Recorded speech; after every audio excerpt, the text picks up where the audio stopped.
Pomolog to mission control. Come in, Pomolog. Ready for miniaturization. Okay, stand by.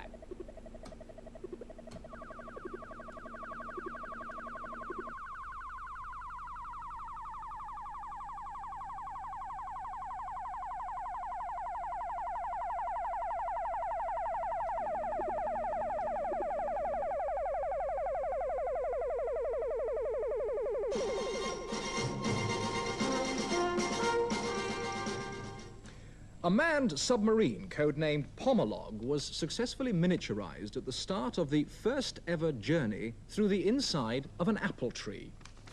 According to mission control, the submarine will be guided down to a root, then up the trunk and out into a leaf. The whole expedition is expected to last about 6 hours. Pomolog, report your position, please. Just below the surface and going down. I've got a root right in front of me now. I would estimate it's 0.5 millimeter in diameter, and it appears to be covered with hairs. Take a closer look at those root hairs. These hairs are single living cells. I can see bits moving around inside. That'll be the cytoplasm, the living cell contents. The cell walls are very thin and transparent, so I suppose it's pretty easy for water to get in. Root hairs increase the area of the root, so more water can be taken up by the plant. But I think that's a grass root you're looking at. You need to go deeper to reach the tree roots. On my way. Looks like a tree root in front, about 3 millimeters in diameter. I'm going in closer. It looks pretty dead to me. The surface is covered in rows of rectangular cells, but I can't see into them. But there are some deep cracks going right down inside. Sounds like a possible way into the root. Okay, I'm going in. It's difficult getting through here. The cell walls are so hard. They're the cork cells, and their cell walls have been hardened by chemicals which make them tough and waterproof. So keeping moisture in and diseases out? That's right. Hey, I'm through. The root's alive here. Now where do I go? I'll plot a course for you. The submarine is here in the living cortex. Now, the main water pathways up the tree are in the xylem, or woody tissue, here. Pomolog, the best plan is to head towards the center of the root. You should soon hit a line of special cells leading into the middle. I'm going across.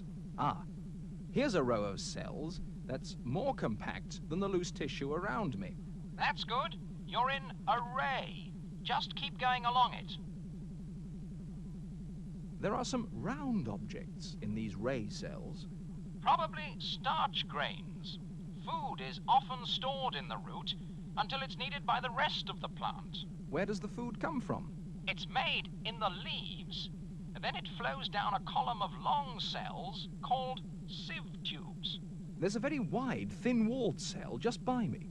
Is that a sieve tube? Yes, sounds like one.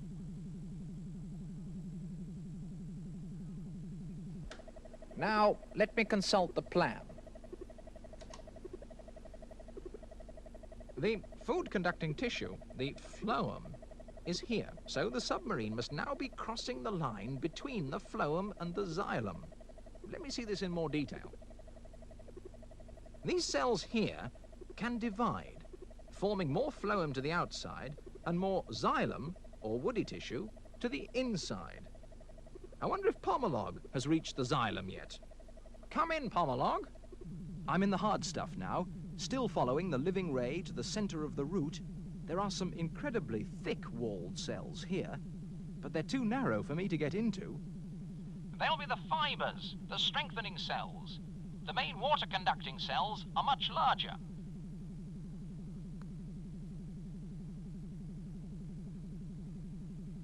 That's more like it. an enormous drain pipe. Sounds like a xylem vessel. Bore your way in and see.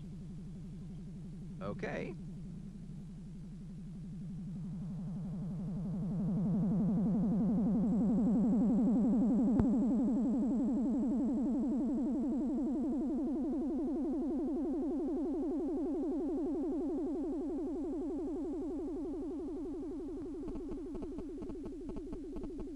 No signs of life in here.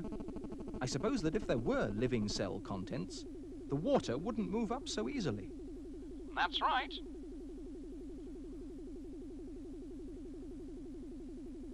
Hello, what's this?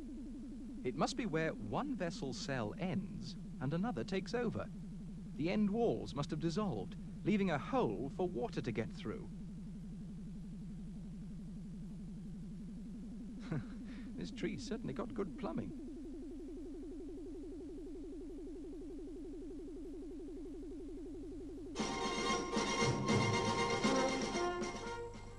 Remarkable pictures have been coming in from the submarine Pomolog on its way up the apple tree. Seen in cross-sectional view and moving up through the woody tissue, the vessels appear as large holes. Individual vessel elements link together to form chains or vessels up to about 350 millimeters in length. These vessels interconnect with each other in such a way as to form a network that carries water up the tree.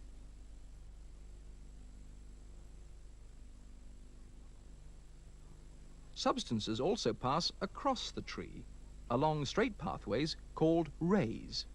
You can see them jumping in and out of the pictures. In fact, it was along one of these that the submarine reached the wood.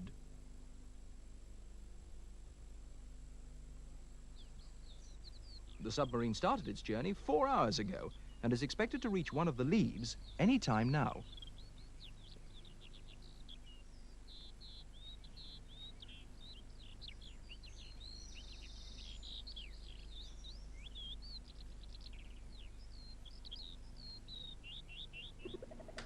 Great stuff, Pomolog, great stuff. You're in the leaf. This drain pipe I'm in is getting smaller. I'm almost at the end of the leaf vein now. Then you'll be able to get out of your submarine in just a second. You should get a good view of the inside of the leaf. There's plenty of room to walk about in the lower part, but it's pretty dense above you, I think.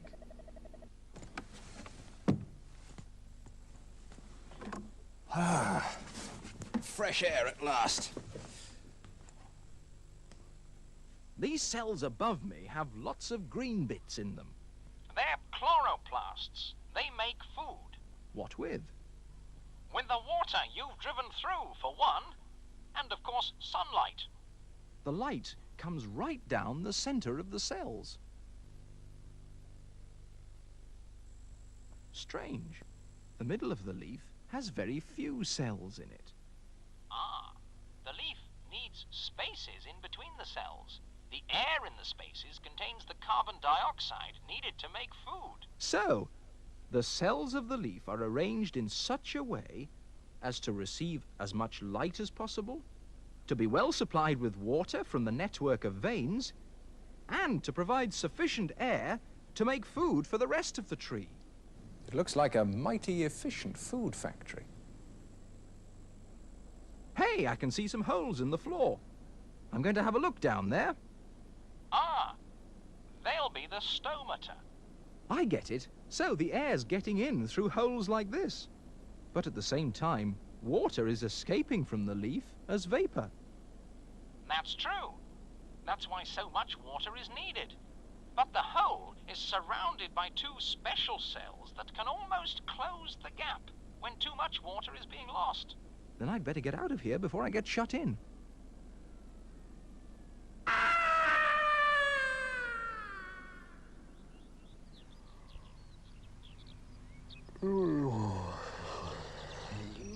There's nothing quite like the fresh air of the country for sending...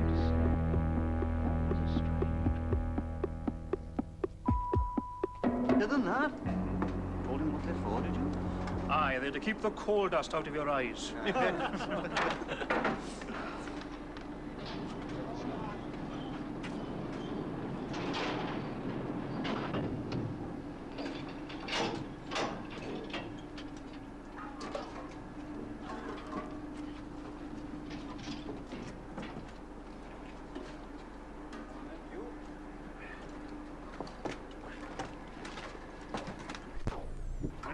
Keep your knees bent. Yes, either that or keep your tongue well back behind your teeth. Otherwise it'll end up in 2 bits.